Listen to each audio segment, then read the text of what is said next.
Bonjour, nous sommes le vendredi 10 octobre 2014. Si vous habitez Bruxelles, vous pouvez m'entendre ce soir discuter, débattre avec Vincent de Crolly. Ça se passera au Botanique, ce sera après la projection d'un film que je n'ai pas vu d'Henri Storck, mais Henri Storck c'est le grand documentariste belge des années 40, des années 50. Et ça doit être très intéressant. Il a fait un film très caustique sur les débuts de l'Europe unie, marché commun et compagnie. Ça doit être très amusant. Alors venez et après on débattra de Crolly et moi sur ce sujet-là. Et demain et après-demain, vous me verrez au rendez-vous de l'histoire à Blois. Je parle samedi, c'est à 17h30, et là je parle tout seul du bouquin que nous avons fait Bruno Coleman, Marc Lambresse et moi, et qui s'appelle Penser l'économie autrement, et qui provoque un grand débat en Belgique en ce moment. Et le lendemain, je ferai partie d'une table ronde avec entre autres Jacques Mistral, Jean-Marc Daniel, Nicolas Bavrez, sur ce qui ressemble et ce qui ne ressemble pas maintenant à ce qui se passait en 1914. Bruit de bottes et compagnie, situation économique, financière, etc. Et en fait, il s'agit de deux invitations indépendantes. Il n'y avait pas eu de coordination. J'ai été invité à faire un exposé en solo demain et j'ai été invité à participer à cette table ronde. Et les gens qui m'invitaient se sont rendus compte par la suite qu'il y avait deux invitations. Voilà. Et j'ajoute que le lundi, ça va être bien rempli. Lundi dans l'après-midi, bien entendu, je donne mon cours à la VUB et à 16h et je parlerai je terminerai mon exposé sur l'argent et je commencerai un exposé sur la régulation du milieu financier, le rôle des régulateurs. Voilà. Et en matinée, je serai à Paris où je parlerai de mon ouvrage qui s'appelle Comment la vérité et la réalité furent inventées, qui fut publié chez Gallimard en 2009. Et là, c'est là que je vais opérer la transition. C'est un ouvrage qui a bénéficié, pour sa mise en forme finale, j'avais déposé le manuscrit, mais a bénéficié de nombreux conseils de Marcel Gauchet. Alors, voilà la liaison entre ce qui se passe lundi et ce qui se passe samedi et dimanche. Parce que vous le savez peut-être, et on me l'a rappelé, certains d'entre vous me l'ont rappelé, il y a eu un appel, au mois d'août, il y a eu un appel à boycotter ces rendez-vous de l'histoire à Blois. Appel lancé par Édouard Louis, un romancier, et par Geoffroy de la Gannerie, un sociologue. Et pourquoi? La justification de cet appel à boycott, qui a été soutenu par je crois qu'il y a une centaine d'historiens qui ont signé une pétition, ou un appel au boycott, en tout cas, de l'événement. Et la raison, c'est la suivante, c'est que c'est précisément Marcel Gauchet qui a été invité à faire le discours inaugural. Moi, je parle dans la partie économique, lui, il parle dans le main body, dans la partie principale de l'événement, des rendez-vous de l'histoire. Il a été invité à parler des rebelles. Voilà.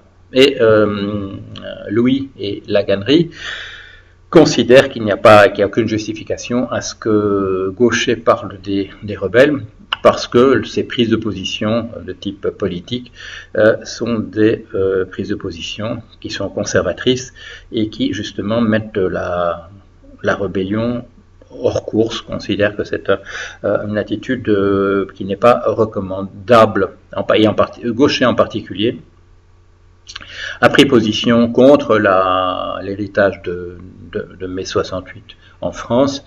Il a pris position contre Foucault et il a pris position contre Pierre Bourdieu. Bon, alors, personnellement, moi je me situe plutôt, et même carrément, du côté des gens que Gauchet n'aime pas.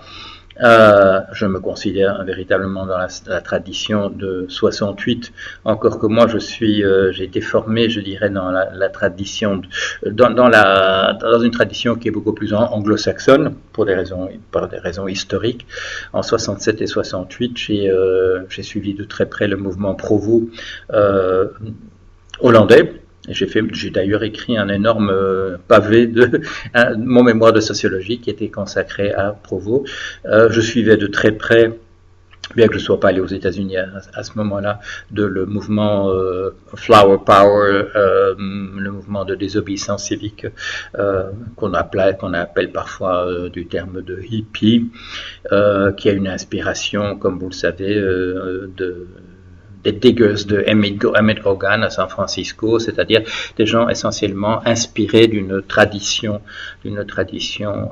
américaine, avec des noms comme Henry David Thoreau, qui a écrit un ouvrage qui est vraiment fondateur, je dirais, des valeurs du mouvement écologiste, qui s'appelle Ma vie dans les Walden, Ma vie dans les bois, et entre autres un ouvrage sur la désobéissance civile. Ce mouvement américain, avec d'autres noms, bien sûr, comme Ralph Waldo Emerson, qu'on appelle transcendantalisme. Je suis allé, je vous ne cache pas, aller essayer de retrouver ce matin quelles sont ses sources à ce mouvement-là. Eh bien, ce mouvement transcendentaliste américain trouve ses sources dans le romantisme européen, le romantisme allemand, le romantisme français.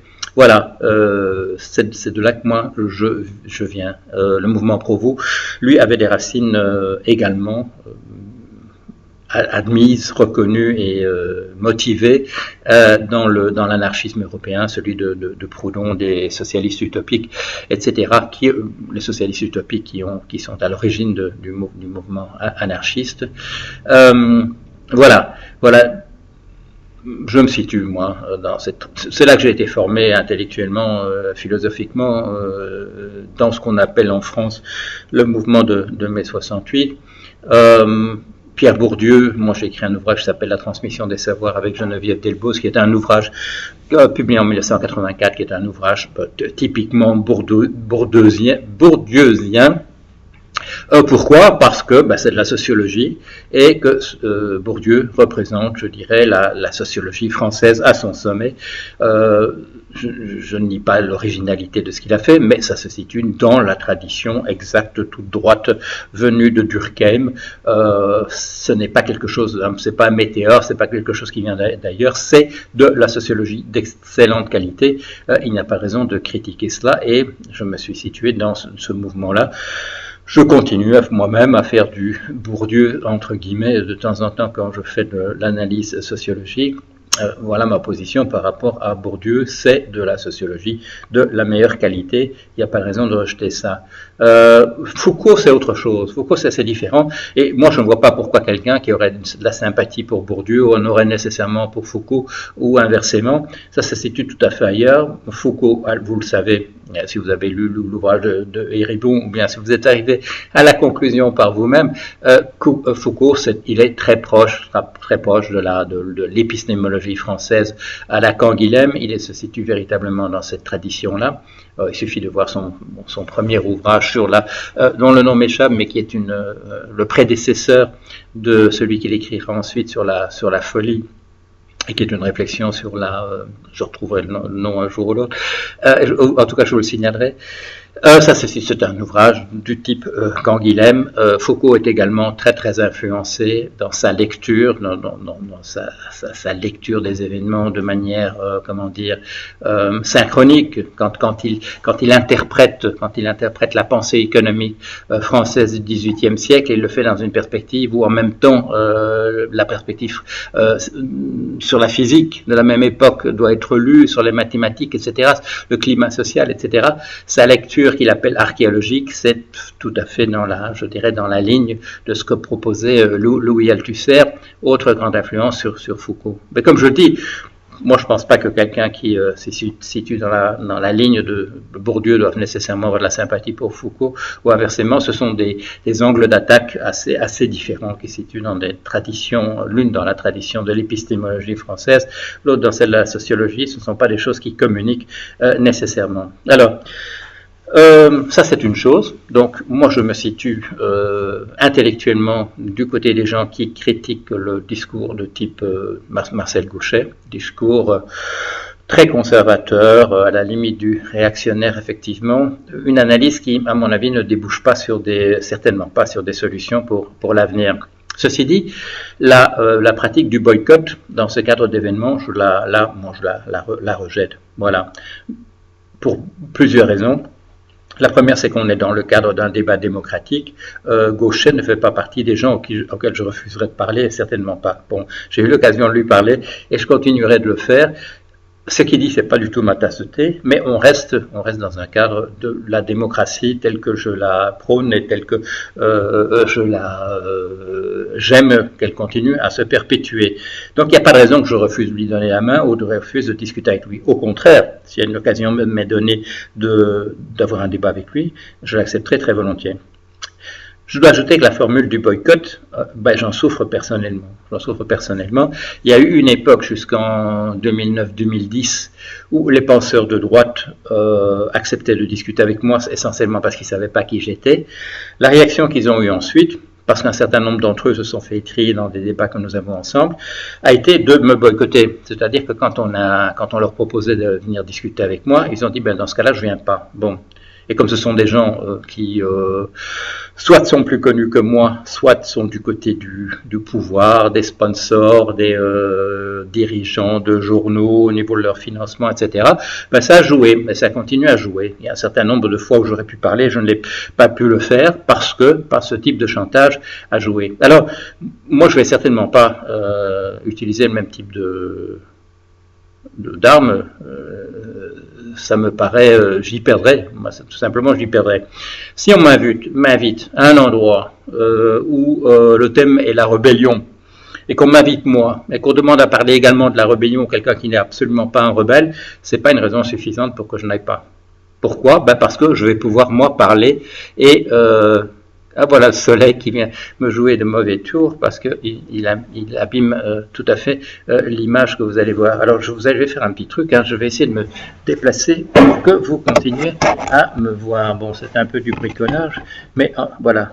Aïe, aïe, aïe, il faut que je me déplace beaucoup. Voilà, on continue comme ça. Ça arrive parfois les petits problèmes, les problèmes techniques.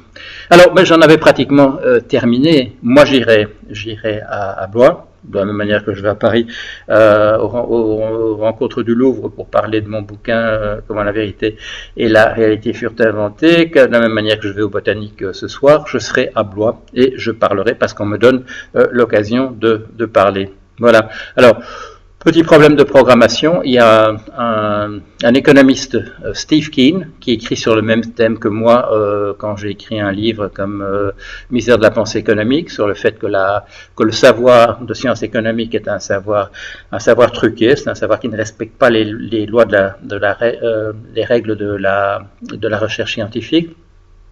C'est un savoir dogmatique qui ignore les faits quand les faits remettent en question la théorie. Il parle malheureusement au même moment que moi à Blois, alors vous allez devoir faire un choix entre aller l'écouter, lui et moi. Moi je parlerai en français, lui il aura besoin d'une traduction, alors ça rendra peut-être l'exposé un peu plus compliqué, mais je crois que tout ça de toute manière sera disponible, il y aura moyen, moi j'essaierai de voir son exposé à lui quand il y aura une vidéo qui le présentera, et voilà, il y aura probablement une vidéo de moi également. Voilà, je voulais parler de ça parce que vous êtes plusieurs à m'avoir rappelé qu'il y a cet appel au boycott à propos de cette réunion à Blois. Voilà ma position sur le sujet. Je suis manifestement dans la tradition intellectuelle de ceux qui appellent au boycott et ils ont toute ma sympathie, mais je ne crois pas que ce soit la bonne arme à utiliser dans ce cas-ci. Si on n'est pas d'accord avec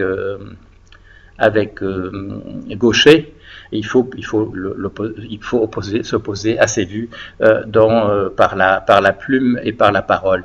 Bien sûr, il fait une conférence, c'est-à-dire qu'on n'a pas la possibilité véritablement de critiquer ce qu'il dit au moment où il le dit, mais enfin d'autres occasions sont là. Et en particulier, à mon avis, il aurait été possible de venir à ces rencontres et de faire la critique de ce qu'il dit dans ce cadre-là.